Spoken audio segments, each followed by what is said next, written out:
Friends, welcome back to my YouTube channel let's gain knowledge. Friends, जिन्होंने भी अभी तक चैनल को सब्सक्राइब नहीं किया है प्लीज़ चैनल को सब्सक्राइब कर लें और बेल आइकन प्रेस कर लें। और अधिक जानकारियों के लिए मुझे मेरी इंस्टा आईडी पे भी आप फॉलो कर सकते हैं, जिसका लिंक डिस्क्रिप्शन बॉक्स में दिया हुआ है।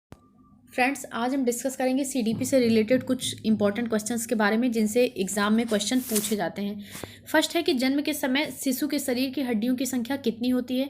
तो जन्म के समय बच्चों के शरीर की हड्डियां 270 से 300 के बीच में होती हैं और जैसे जैसे बच्चा बड़ा होता है वो वयस्क अवस्था में जाता है वो हड्डियां एक मजबूत और कठोर हड्डी का रूप ले लेती हैं। इसलिए जन्म के समय 270 से 300 के बीच में रहती हैं और वयस्क अवस्था में वो हड्डियां 206 हो जाती हैं।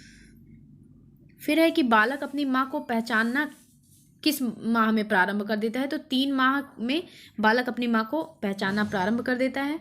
नेक्स्ट है कि जन्म के समय शिशु के मस्तिष्क का भार कितना होता है। तो जन्म के समय मस्तिष्क के शिशु का भार 350 ग्राम होता है और जब वयस्क अवस्था में मस्तिष्क का भार पूछा जाए तब आपको 1300 से 1450 ग्राम के बीच में लगाना है। हो सकता है ऑप्शन में आपको 1350 ग्राम दिया हो तब भी करेक्ट है, अगर 1450 ग्राम दिया हो तब भी करेक्ट है। 1300 से 1450 के बीच में वयस्क अवस्था में मस्तिष्क का भार होता है। फिर है सीखने का आदर्श काल माना जाता है। तो सीखने का आदर्श काल शैशवावस्था को माना जाता है।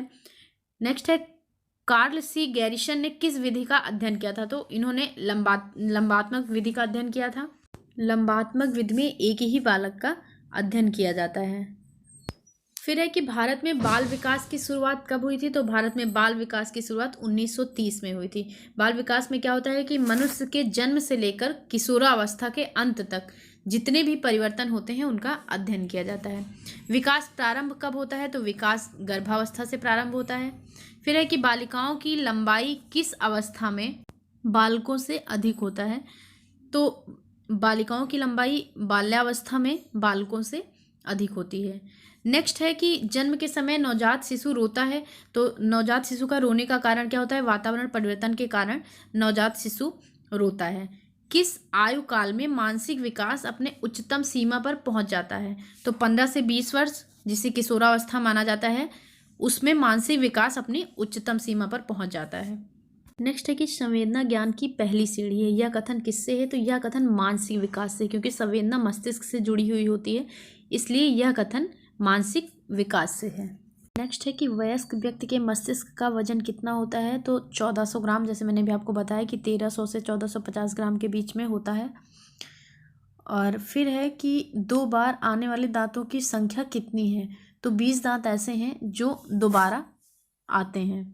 फिर है कि मनुष्य एक सामाजिक प्राणी है। यह कथन किसका है। तो यह स्टेटमेंट अरस्तु ने दिया था कि मनुष्य एक सामाजिक प्राणी है।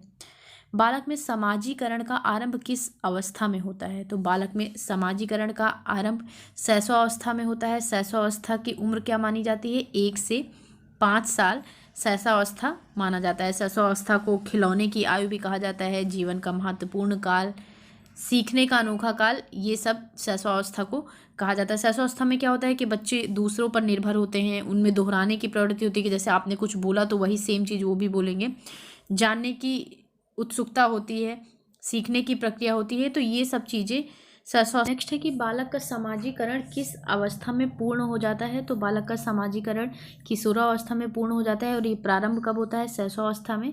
तो बालक का समाजीकरण शैशवावस्था से किशोरावस्था तक चलता है। किशोरावस्था की उम्र क्या मानी गई है। 12 से 19 साल किशोरावस्था की उम्र मानी गई है। नेक्स्ट है कि बालक की गिरोह की अवस्था किस अवस्था को कहा गया है। तो बाल्यावस्था को बालक की गिरोह अवस्था कहा गया है। अभी हमने आपको बताया कि बाल्यावस्था 5 से 12 वर्ष की उम्र तक होता है और बाल्यावस्था को सीखने का जीवन काल, टोली की अवस्था, मित्रों की अवस्था, आपसी झगड़े की भावना, ये सब चीज़ें बाल्यावस्था में होती हैं। बालक में नकारात्मक सोच किस अवस्था में उत्पन्न होती है। तो किशोरावस्था में बालक में नकारात्मक सोच उत्पन्न होती है और किशोरावस्था को जीवन का तूफानी काल या आंधी तूफान की अवस्था भी कहा जाता है। ईस्टर्न हॉल ने कहा था कि किशोरावस्था बालक की तूफानी अवस्था होती है। फिर है कि सामाजिक अधिगम का सिद्धांत किसने दिया था। तो बंडूरा और बाल्टर ने सामाजिक अधिगम का सिद्धांत दिया था। नेक्स्ट है कि मनोसामाजिक विकास का सिद्धांत किसने दिया। तो एरिक्सन के द्वारा मनोसामाजिक विकास का सिद्धांत दिया गया था। वर्तमान में विद्यालय जाने की उम्र क्या है। तो वर्तमान में 3 वर्ष विद्यालय जाने की उम्र है बच्चों की। और औपचारिक शिक्षा प्रारंभ होने की उम्र कौन सी है। तो 6 वर्ष बच्चों की औपचारिक शिक्षा प्रारंभ होने की उम्र मानी गई है।